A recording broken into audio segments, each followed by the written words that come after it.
it's Sandra. Welcome to another episode of Asexualise, my asexual life. This is the place to be for education about asexuality, all things asexual. I share my asexual life journey in order to help you in yours. If you haven't already subscribed, please hit that great big subscribe button right here, right now. Please hit that bell icon so you get notified every time I go live like that or post a video.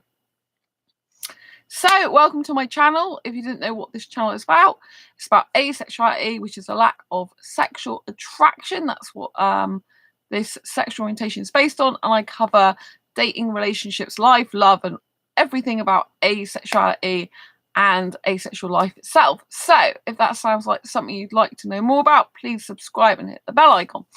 And in tonight's video, I want to discuss with you, what do asexual sex repulsed friends talk about when they aren't interested in sex. So as you may know, I spent the last 3 days with my best asexual friend, Sammy, and we've had some great times together, absolutely awesome days.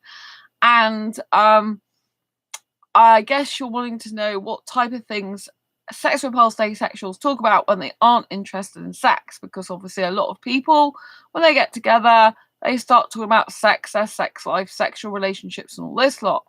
And if asexuals are, sex repulsed, what's the difference? Like, why would it be any different talking to sex repulsed asexual than someone who's sex positive asexual?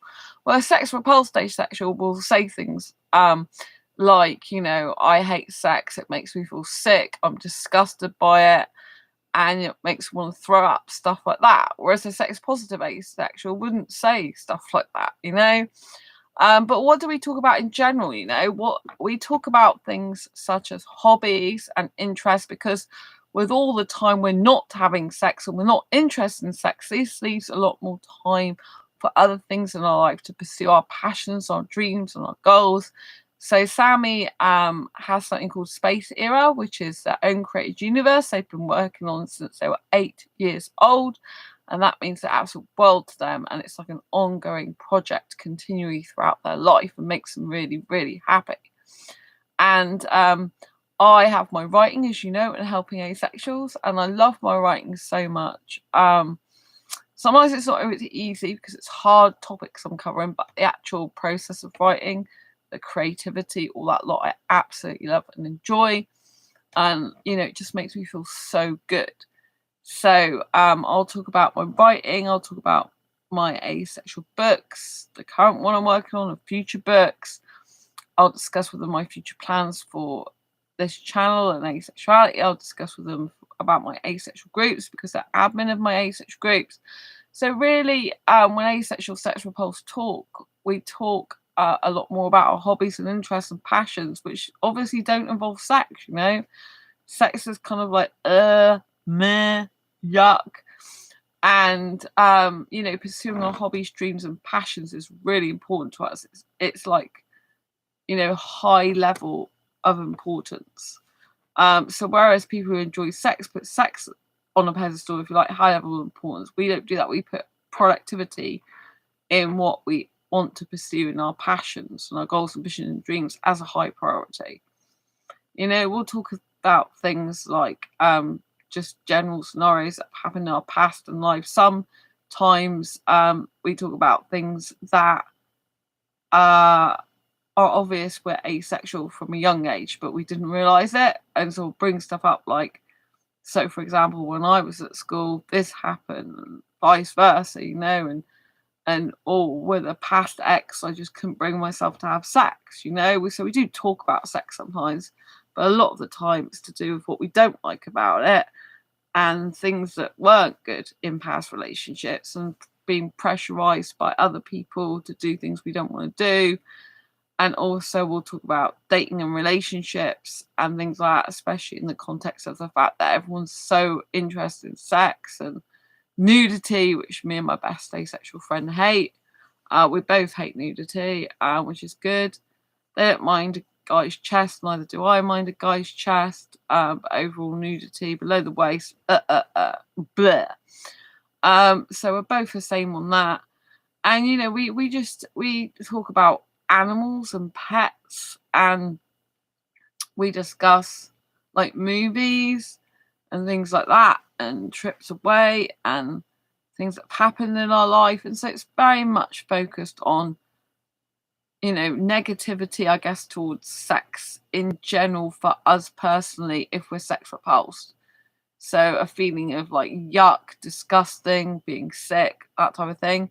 But personally, for me, when I'm a sex repulsed asexual, which is all the time, I'm sex repulsed for me all the time, but I'm not sex repulsed for other people. Like, I have a very positive view about sex for other people who like it, want it, enjoy it, and it's consensual. But for me personally, I hate it. This makes me feel sick these days, and it's yuck, you know. And so me and Sam, we went to the zoo on Saturday, which I've got to upload a lot of videos still from there. And, you know, so when we go around the zoo, we're just talking about like different animals, like what our favorite animal is when we were young, like what type of animals we love nowadays. I would just be taking photographs and generally enjoy the scenery. Now, me and Sam are not romantically interested in each other.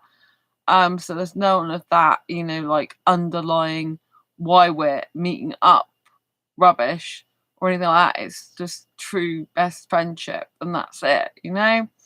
And so you don't get all the sexual tension, all the sexual connotations, all the sexual talk, which is really, really good. You don't get all that, you know, like sexual tension, because it isn't there. There's none of that, you know. It's just really comfortable feeling to be around each other. You know, we're very thoughtful of each other.